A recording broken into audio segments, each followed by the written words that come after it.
guys, yan. Kumusta? Ngayon ulit tayo nakapag-video na kasi medyo busy na nakaraan. So yan, ilang araw din tayo hindi nakapag-vlog. So ayan, update natin yung backyard natin. So ayan, yung beta pala natin guys na nabili is na-breed ko na. So ito yung main female. Yung male nandun na sa kanyang nest kasi nga doon sa tub ko sila inibreed. So ayan, papansin nyo wala na yung puti sa kanyang tiyan. Ayan, na-drop na kasi niya yung mga itlog niya. Dito naman, ito yung mga bibenta natin sa August. Ready na to guys.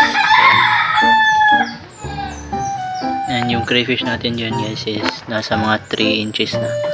And malalaman na yung male at female. So ayan. Dito naman, nandito na rin yung ibang anak ng ating mga feathered koi. So ayan guys, malalaki na. Ito yung mga dito pala guys. Ayan, nagbabantay lang yung male sa itlog. Bukas mapipisa na tong itlog or mamaya kasi nga nung nakaraan pa to isinalang nag-drop sila kahapon or nung nakaraang hapon. So ayan, siguro mamaya or bukas ng umaga may mga pisa na yan. Yung itlog guys is nasa ilalim. Ang purpose natin dyan sa styro na yan is para lagyan yung kanyang bubble nest.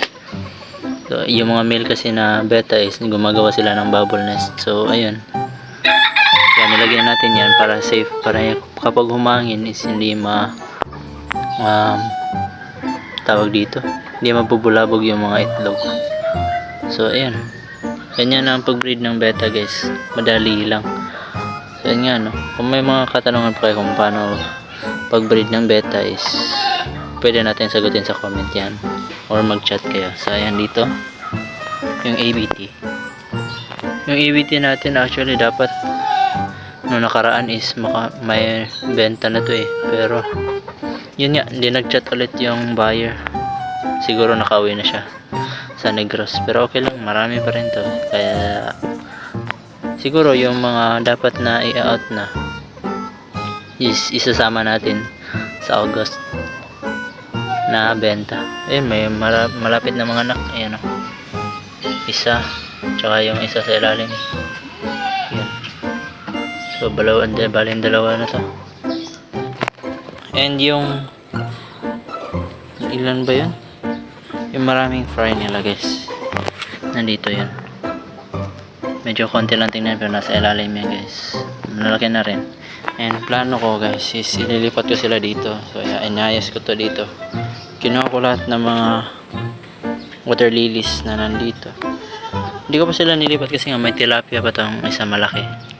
And plan ko rin na ibenta ko to sa August, sa fiesta. So hindi lang makita. Dito naman, ito na yung mga fry ng chops natin. Dito pa rin. And nasa mga 30 to 40 plus yung female. Yung male nasa ilalim maliit. So yan yung update dyan yung mga manok natin okay pa rin naman. Yan, malaki na rin. Sa kambing, yan, nandyan sila kumakain. Yan. And yung mga pananim natin guys, sobrang lalaki na. Ito na pala yung mga napier grass. So ayun, mabilis lang. Yan yung mga okra natin. And nakapag harvest na rin tayo or nakakuha na tayo ng mga ilan-ilan na bunga ng sitaw. So ayun, inulam. And may mga natira pa rin naman. So ayun yung muna update sa ating backyard And ayun, salamat sa panonood and see you guys on my next video.